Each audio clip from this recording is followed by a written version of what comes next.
Today in 1945, the Fontana, California home of the Short family erupted in flames, killing Helen Short and her two children, Barry, 9, and Carol Ann, 7.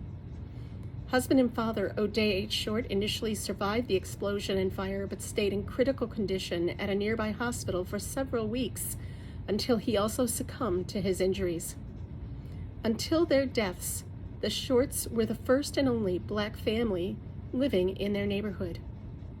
Initially organized as a collection of chicken farms and citrus groves in the early 20th century, by the early 1940s, the small San Bernardino County town of Fontana had been transformed by an opening of a wartime steel mill into an industrial center.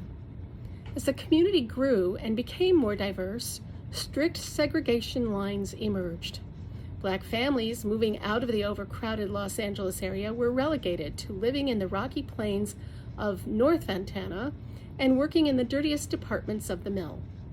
Ku Klux Klan activity also surged through Southern California during this time period, with white supremacists poised to terrorize Black and Chicano veterans of World War II, returning with ideas of racial equity. This was the reality in the fall of 1945, when Mr. Short, a Mississippi native and Los Angeles civil rights activist, purchased a tract of Fontana land in the white section of town and made arrangements to move there with his family.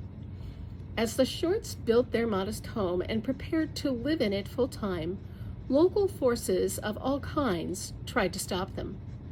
In early December 1945, vigilantes visited Mr. Short and ordered him to move or risk harm to his family. He refused and reported the threats to the FBI and the local sheriff. Sheriff's deputies did not offer protection and instead reiterated the warning that Mr. Short should leave before his family was harmed. Soon after, members of the Fontana Chamber of Commerce visited the home, encouraging Mr. Short to move to the North Fontana area and offered to buy his home. He refused. Just days later, an explosion of unusual intensity destroyed the home, killing Mrs. Short and the family's children. Mr. Short survived for 2 weeks, shielded from the knowledge of the other deaths, but died in January 1946 after the local DA bluntly informed him of his family's fate during an investigative review. Local officials initially concluded that the fire was an accident caused by Mr. Short's own lighting of an outdoor lamp.